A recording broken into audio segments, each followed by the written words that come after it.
Le président Macron répond à Donald Trump. Les menaces tarifaires sont inacceptables, sauf que la France ne pourra pas répondre aux droits de douane de Donald Trump. Seuls le Royaume-Uni et la Norvège pourraient réagir. Rappelons que Donald Trump vient de cibler 8 pays européens, dont 6 font partie de l'Union européenne.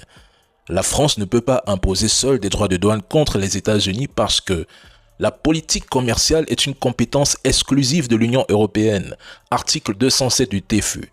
Seule la Commission européenne négocie et l'Union européenne décide collectivement. Voici la base. La souveraineté commerciale nationale française a disparu depuis la CEE en 1957-1970, renforcée par les traités. Donc, la France ne peut pas répliquer seule, même si elle le voulait. Le président Macron est impuissant. La menace de Donald Trump vise à faire pression pour un deal sur le Groenland. Les tarifs de 10% débutent le 1er février. Parmi les pays visés, je répète, seuls le Royaume-Uni et la Norvège sont hors Union européenne et pourraient réagir.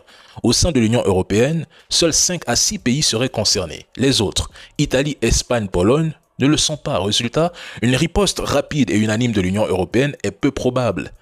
Ils sont divisés et ne s'entendent pas sur la question du Groenland. Les pays non touchés freineront cette idée parce qu'ils ne veulent pas risquer d'escalade pour un sujet qui ne les touche pas directement. Donc, stop à la propagande sur le sauvetage du Groenland. L'Union européenne abandonnera le Groenland, d'autant plus que le Groenland n'est même pas membre de l'Union européenne, tout comme l'Ukraine et la Russie. Cette affaire ne les concerne pas.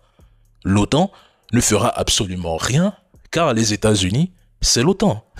Ils vont tous se coucher devant Donald Trump et accepter un deal. Et puis fin. Stop à la propagande médiatique. On passe à autre chose.